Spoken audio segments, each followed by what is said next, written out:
رباه عفوك إني للنور مدت يداي نزعت الحمد لله رب العالمين. الحمد لله وحده، والصلاة والسلام على من لا نبي بعده، وصلى الله تعالى عليه وعلى آله وسلم تسليما كثيرا كثيرا، ثم أما بعد. أعوذ بالله من الشيطان الرجيم، بسم اللہ الرحمن الرحیم. میرے معزز سامعین کرام، السلام علیکم ورحمۃ اللہ وبرکاتہ.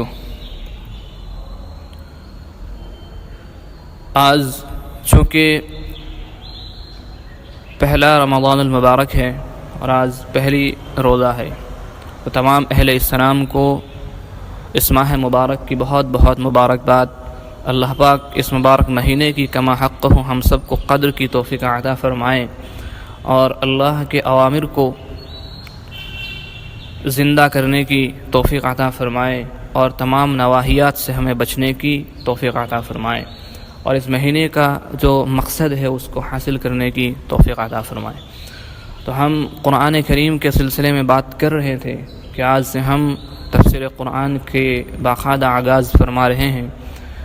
قرآن چونکہ ایک وحی ہے، تو پہلے ہم وحی پر بات کریں گے کہ وحی اصل میں کیا ہے. دیکھیے، اللہ تبارک و تعالی نے انسان کو علم سیکھنے کے لیے، یعنی نالج کو اچیو کرنے کے لیے کچھ ذرائع اور اسباب اللہ رب العزت نے انسانوں کو دیے ہیں.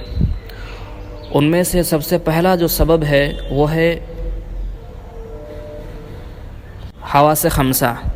حواس خمسہ یعنی 5 سینسز، جو ہمارے 5 سینسز ہے: آنکھوں کا دیکھنا، ناک، کان، اور اسی طریقے سے زبان اور ٹچ کرنا. یہ جو 5 حواس ہے ان کو حواس خمسہ کہا جاتا ہے. تو ان 5 حواس خمسہ کے ذریعے سے انسان علم کو سیکھتا ہے. یعنی اگر کوئی چیز کسی نے چھو لیا تو اگر وہ گرم ہے تو ان کو پتہ چل جائے گا کہ یہ گرم ہے. اگر کوئی چیز ٹھنڈی ہے تو ان کو یہ علم ہو جائے گا کہ یہ ٹھنڈی ہے. اگر کسی شخص کو دیکھ لیا آنکھوں سے تو وہ پہچان لے گا، اور بعد میں جب اس کو دیکھے گا تو اسے پہچانے گا کہ ہاں یہ فلاں آدمی ہے.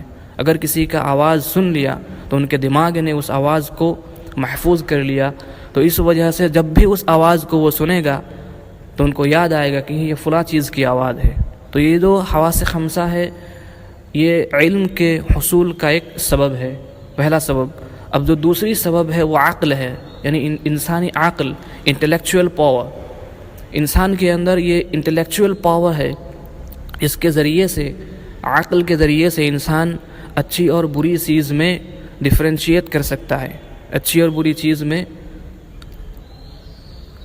کر سکتا ہے کہ یہ چیز اچھا ہے، یہ برا چیز ہے.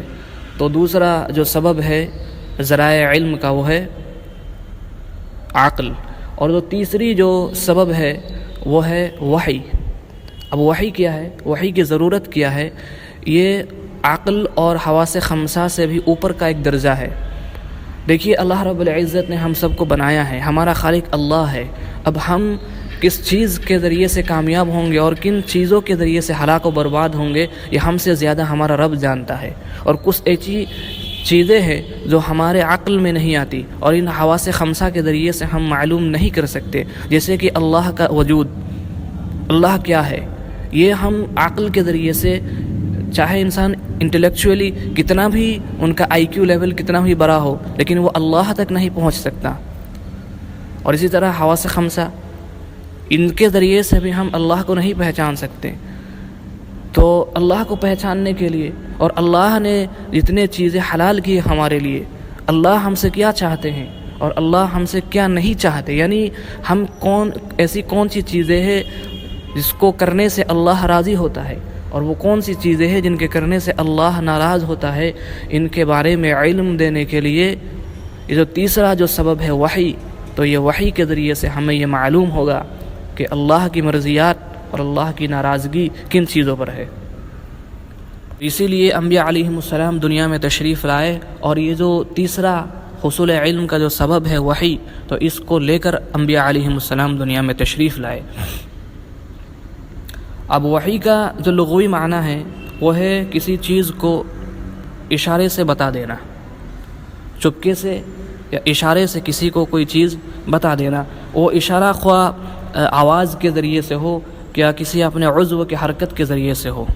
اور اصطلاح کے اندر وحی کہتے ہیں، اور اس تعریف کو عمدۃ القاری کے اندر مصنف علیہ رحمہ نے نقل فرمایا، فرماتے ہیں المنزل علی نبی من انبیائہ، یعنی اللہ تعالیٰ کا وہ کلام ہے، وحی اللہ تعالیٰ کا وہ کلام ہے جو اس کے کسی نبی پر نازل ہوا ہو، یعنی وحی وہ کلام ہے اللہ کا، وہ ڈیوائن میسج ہے جو اللہ اپنے کسی بندے پر یعنی کسی نبی یا کسی رسول پر بھیجتے ہیں، نازل کرتے ہیں، اسی کو شریعت کے اندر وحی کہا جاتا ہے۔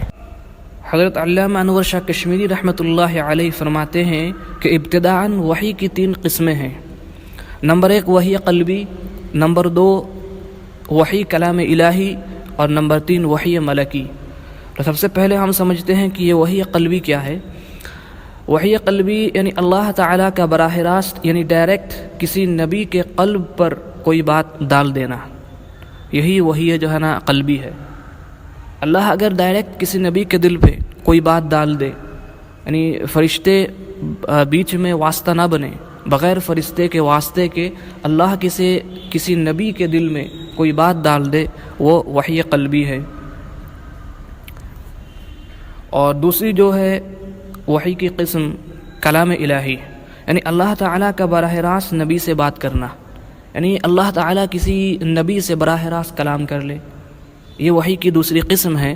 اور چونکہ اس کے اندر اللہ رب العزت براہ راست بندوں سے یعنی نبی سے کلام کرتا ہے، اسی لیے اس کو ان تینوں قسموں میں سب سے افضل قسم مانا گیا ہے۔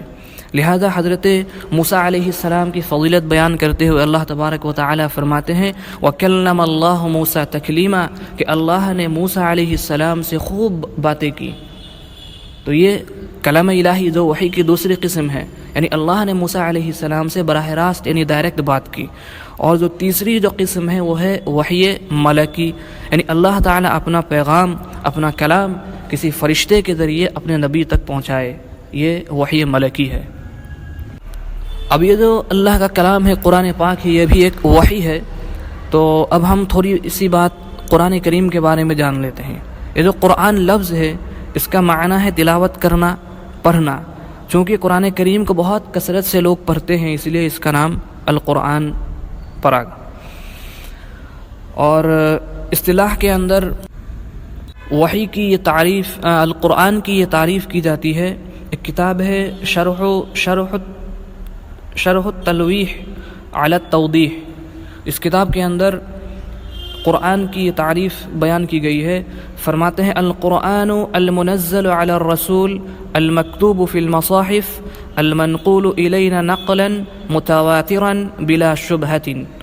فرماتے ہیں قرآن وہ کلام ہے جو رسول اللہ صلی اللہ علیہ وسلم پر اترا اور مصاحف میں لکھا ہوا ہے، یعنی کتابی شکل میں جو کلام لکھا ہوا ہے، اور جو رسول اللہ صلی اللہ علیہ وسلم سے ہم تک تواتر کے ساتھ کسی شک و شبے سے ہم تک پہنچا ہے، تواتر کے ساتھ ہم تک بغیر شک و شبے پہنچا ہے، اسی کو کہتے ہیں قرآن۔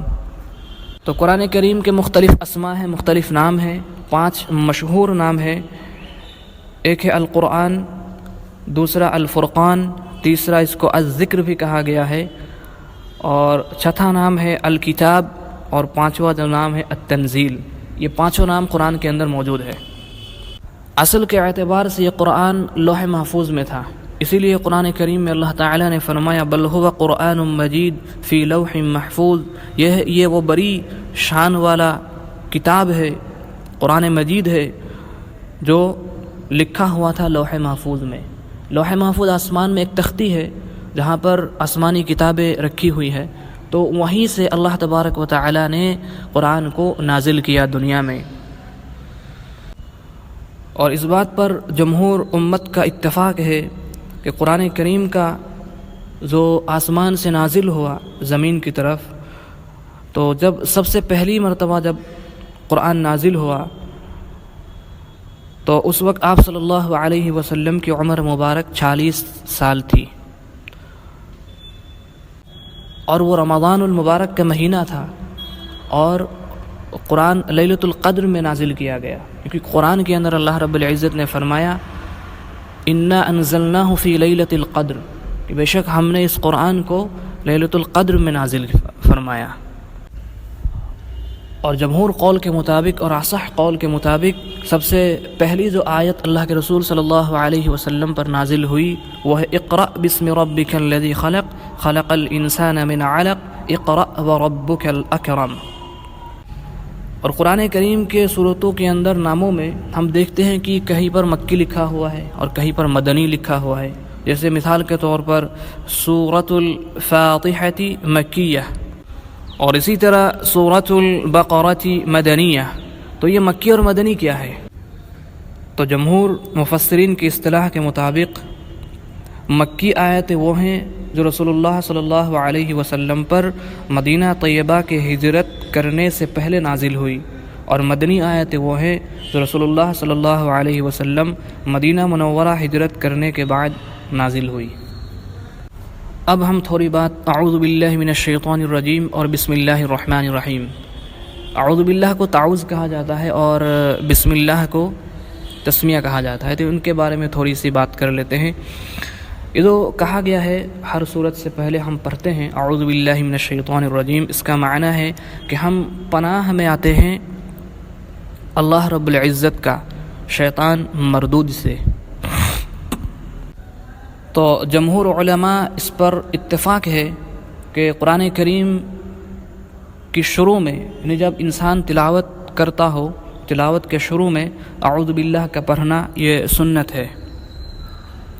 اس سے مراد یہ ہے کہ ہم شیطان مردود کے فتنے سے اللہ کی پناہ میں آنے کی درخواست اللہ کو کر رہے ہیں، یعنی ہم دعا کر رہے ہیں، کیونکہ اللہ نے قرآن کریم میں فرمایا فَإِذَا قَرَأْتَ الْقُرْآنَ فَاسْتَعِذْ بِاللَّهِ مِنَ الشَّيْطَانِ الرَّجِيمِ، کہ تم جب قرآن کی تلاوت کرنے لگو شیطان مردود سے پناہ مانگ لیا کرو، شیطان مردود کی پناہ مانگ لیا کرو اللہ سے۔ تو اللہ نے یہ حکم دیا ہے، فرمایا ہے، تو لہذا ہم قرآن کے شروع میں اعوذ باللہ پڑھ لیتے ہیں کہ شیطان کے فتنے سے ہم محفوظ ہو جائیں۔ دیکھیے یہ قرآن جو ہے نا ایک بہت عظمت والا کتاب ہے، لہذا اس کے لیے بدن کے پاک ہونے کے ساتھ ساتھ دل کے پاک ہونا بھی ضروری ہے۔ تو دل پاک تب ہوگا جب ہم شیطان کے وسائس سے دور ہوں گے، لہذا ہم دل کی پاکی کے لیے اللہ سے درخواست کر رہے ہیں کہ اللہ ہم نے آپ کی جو بڑی عظمت والی کتاب ہے اس کو پڑھنا شروع کیا ہے، تو آپ کرم یہ فرما دیجئے کہ ہمارے دلوں کو پاک کر دیجئے، کیونکہ ہم نے اپنا بدن تو پاک کر لیا لیکن دلوں کو پاک کرنا یہ آپ کا کام ہے، لہذا آپ دلوں کو بھی پاک کر دیجئے تاکہ اس قرآن کے معانی اور مفاہیم جو ہے نا ہماری ذہنوں کے اندر اتر جائے۔ قرآن جو سمجھانا چاہتے ہیں، اللہ جو بتانا چاہتے ہیں، وہ تمام چیزیں ہماری دلوں کے اندر روشن ہو جائے۔ اس کے بعد ہے بسم اللہ الرحمن الرحیم، یعنی ہم شروع فرما رہے ہیں اس اللہ کے نام سے بہت زیادہ رحم کرنے والا، نہایت مہربان ہے۔